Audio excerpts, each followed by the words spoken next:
Australia had a computing problem. Geographically distant, logistically complicated, and not exactly top of the mind for most global tech firms. If you wanted a computer for education, you were probably importing it. That meant high prices, long delays, and support that might as well have been located on Mars. Schools needed something affordable, reliable, and crucially available. The personal computer revolution wasn't just happening in Silicon Valley or Cambridge or Tokyo, it was happening in classrooms, garages and small industrial units all over the world. And into that gap stepped a small Australian company with what would become the equivalent of the Australian BBC Micro or Apple II. This is the MicroBee story.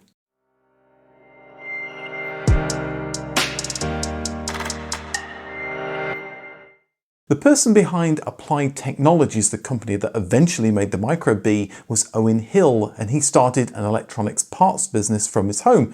You want a transistor? Well, he'd supply you one, or 100 of them. But the range of components people want is vast, and he quickly found out that selling project kits was a much better approach. He knew which common parts would need ordering, so he didn't need to keep a vast array of parts in stock. The must-have electronics project in the mid-70s was the microcomputer. He started selling computer components, then a video card designed by David Griffiths. This gave him expertise selling and supporting computer projects. David suggested that they design a full Z80 microcomputer. So David plus 4 or 5 of the company's best people were charged with designing a groundbreaking kit microcomputer. What they produced used the same Z80 processor as the Sinclair ZX81 and the same graphics chip as the BBC Micro, offering text up to 80 columns wide. There'd be no colour, at least at this stage, but it offered amazing graphics, 512 by 256, a resolution not seen on previous home computers at this price. 512 by 256 monochrome graphics would normally require 16 kilobytes, but Applied Technologies' computer had a trick up its sleeve: programmable characters. You could redefine characters, so drawing a point on the screen involved redefining a character with 1 pixel, then drawing that character at that location. It was potentially slower than conventional methods, but reduced screen memory use to just 2 kilobytes. Those custom characters ran out quickly, so complex full-screen images were a hard thing to do. Due to the computer's hardware, there was a visual snow or flicker when the CPU updated and the graphics were drawn at the same time. So static images worked well, but games were again a bit of a challenge, certainly on earlier models. Simple monophonic sounds came out of the built-in speaker. As far as expansion went, there was a cassette interface, parallel and serial ports, and there was talk of networking, an integrated modem, and the team were already thinking of how they could add a disk drive. The base memory configuration was 16 kilobytes, expandable to 32. Rather unconventionally, it used CMOS memory, which had a very low power draw. The kit computer design included a small battery, which meant programs were retained even when the computer was powered off, which meant less hassle loading and saving your latest creations between programming sessions. It came with a 16 kilobyte ROM with full-featured BASIC, but this machine was designed to run CP/M, one of the most widely used operating systems at the time. With a cheeky nod to the Apple II, the Aussie team called the project the Granny Smith. That was the working title, of course. It needed a proper name, something friendly and non-threatening. The name Bee seemed perfect because the honey could be the software and the hive would be the network. Within 6 months, the development team had something that they could offer to customers. The initial plan was to sell it as a kit. That was Applied Technologies' business model. But by 1981, the days of hobbyists building computers was quickly fading. Consumers wanted fully built machines like the VIC-20 that just worked. Applied Technologies had never produced a consumer product at scale. What if there were design problems with the circuit board or other gremlins that needed ironing out? They needed testers to make sure that their design was sound. The solution was to sell the first 1,000 units as kits. Included was a "sorry this doesn't work" coupon. If you built the computer and it didn't work, then you could send it back and for $50, Applied Technologies would fix it for you. The Bee launched in the February 1982 edition of the Australian Your Computer magazine. A 32-page pullout costs the same as a single page, so the team took advantage of the extra space to truly toot their own horn. Although the magazine's review called it the Bee, Applied Technologies had already decided that that name wasn't quite right. In their supplement, they'd already renamed it to the MicroBee, with the cute, friendly cartoon bee character. The price was 399 Australian dollars, the same price as a VIC-20 Down Under. That meant a choice between colour and better sound with the VIC, or higher resolution, more memory and, well, patriotism. The 32-page pullout got a lot of attention. The 1,000 kits quickly sold out, and there was a frustrating wait for Australia's first consumer home computer.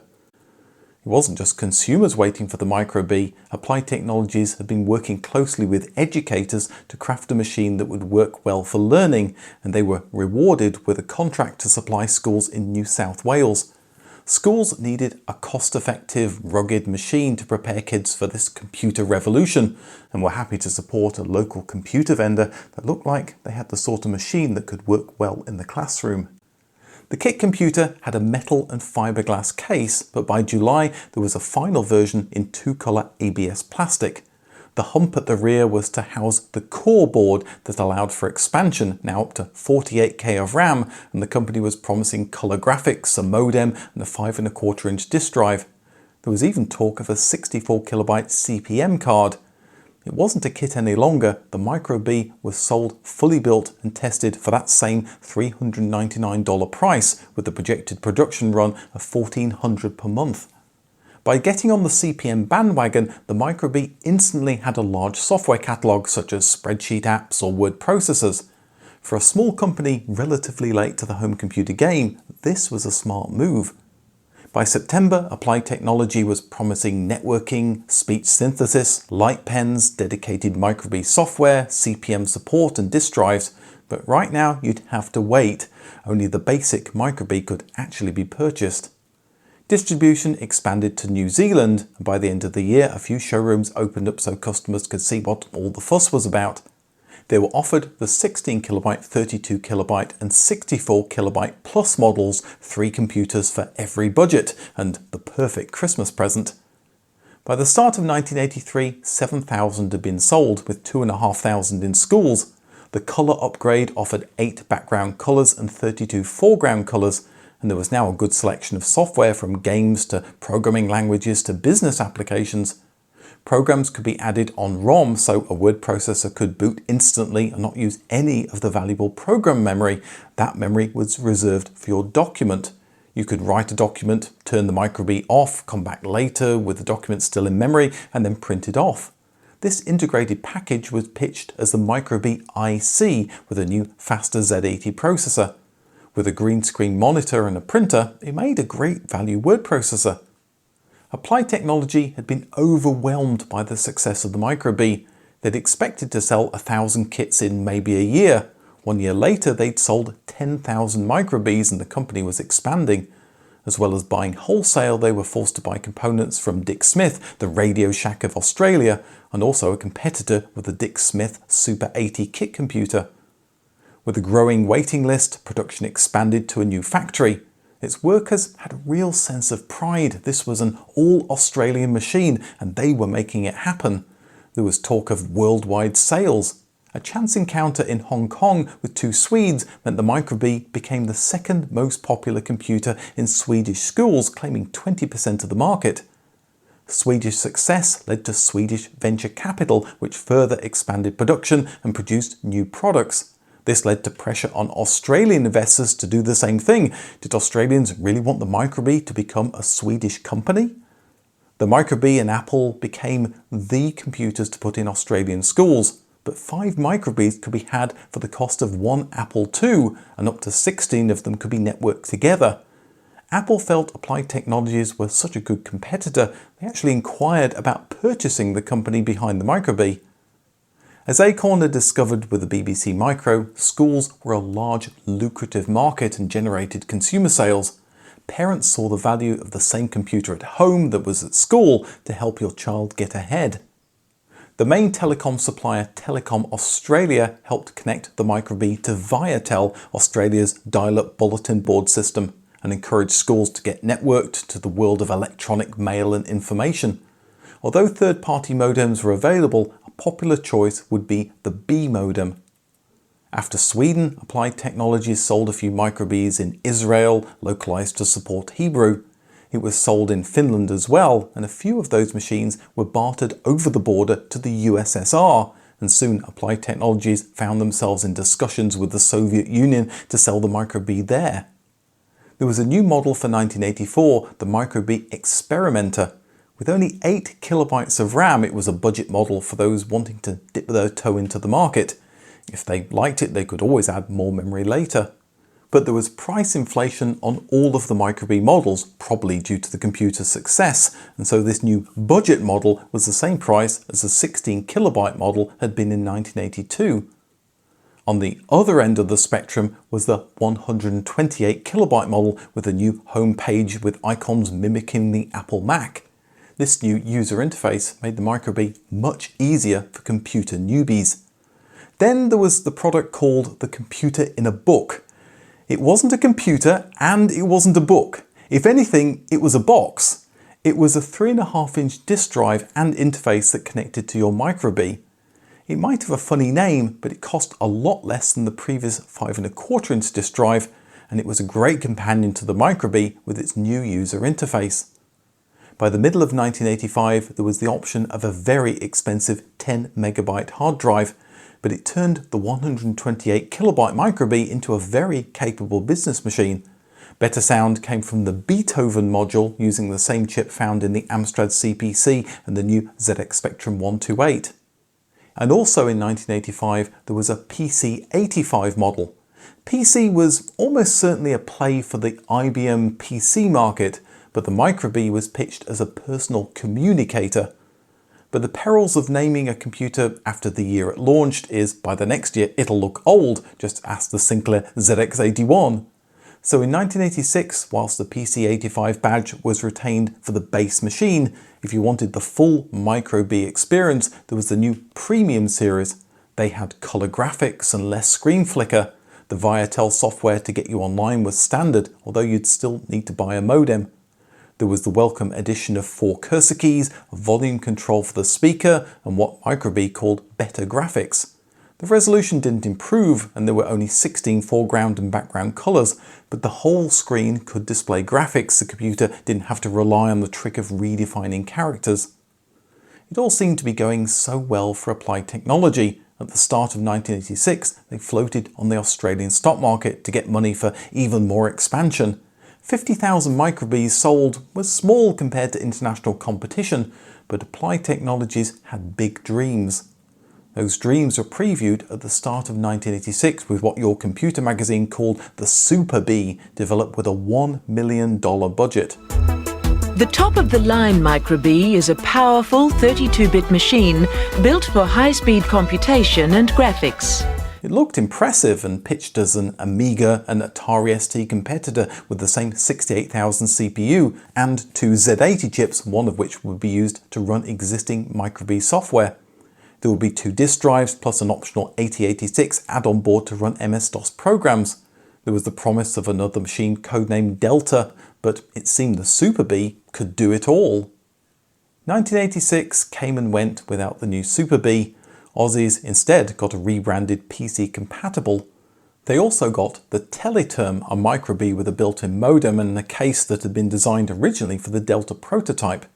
It included the MicroBee word processor to make for a good basic business machine. But it was really an update of the old MicroBee IC, not the next generation advance that the company needed.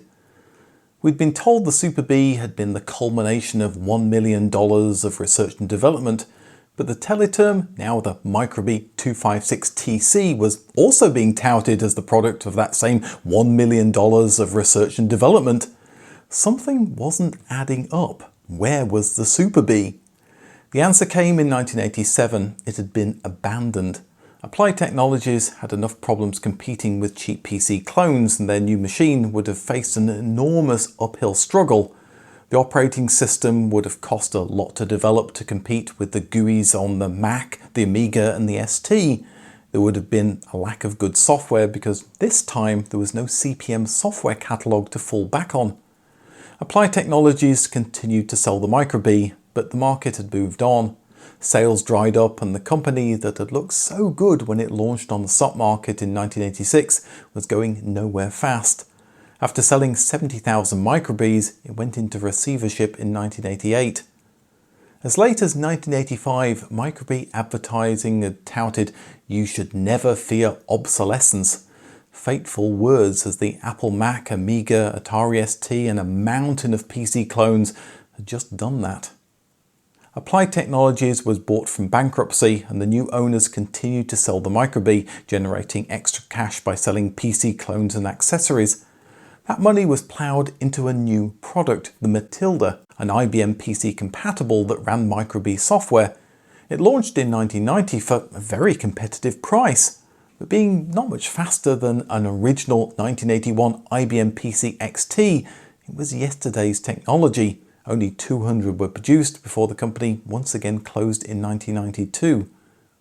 Ewan J. Wordsworth worked for Applied Technologies back in the day and was a lifelong MicroBee fan. With 120 original cases still in stock, he decided to recreate the whole machine. So 20 years after production ended, in 2012 he launched a new MicroBee. The bottom board was unchanged, but the core board had been substantially upgraded with 2 megabytes of memory, an SD card slot, and a second processor that could run Linux. As I'm making this video, he still sells MicroBee accessories to keep the old machines running and has 2 new exciting MicroBees in the works. Both will use faster 20 MHz Z80 and 68,000 compatible processors, but can also run original MicroBee software. Could this be the spiritual successor to the SuperBee? Owen Hill, Applied Technologies CEO, attributes the MicroBee's decline to taking his eye off the ball. He was focused on getting MicroBees out the door and didn't plan for the future. I think that's a little harsh. The MicroBee showed that in 1981 you could still just about make a popular home computer with a small development group, just 5 people in this case. But they had been planning for the future. They spent $1 million over 2 years on a 16-bit replacement, but they were always going to struggle against the Amiga, Atari ST and PC clones. Look at the struggle Acorn and Sinclair had in the UK and even Apple in the US. All lost out to PC clones in education and in business. The MicroBee sold 70,000, which was respectable for Australia, but that kind of volume was never going to make enough money to compete with the big boys. But in its day, the MicroBee sold products general customers needed, like a cheap word processor, and canny advertising and a friendly cartoon bee encouraged a nation to learn to program. For a moment in the 1980s, the MicroBee was going to conquer the world. That's what was happening on the other side of the world, but back in the UK, Sinclair was on a mission to reclaim the British computer crown with their follow-up to the ZX81, the Sinclair ZX Spectrum, and that will be the subject of the next video. A link to the Spectrum video will be on the right when it's ready. If you want to see a restoration of a MicroBee from the excellent Mr. Lurch channel, then that's on the right as well. Thanks for watching to the end, and I'll see you in the next video.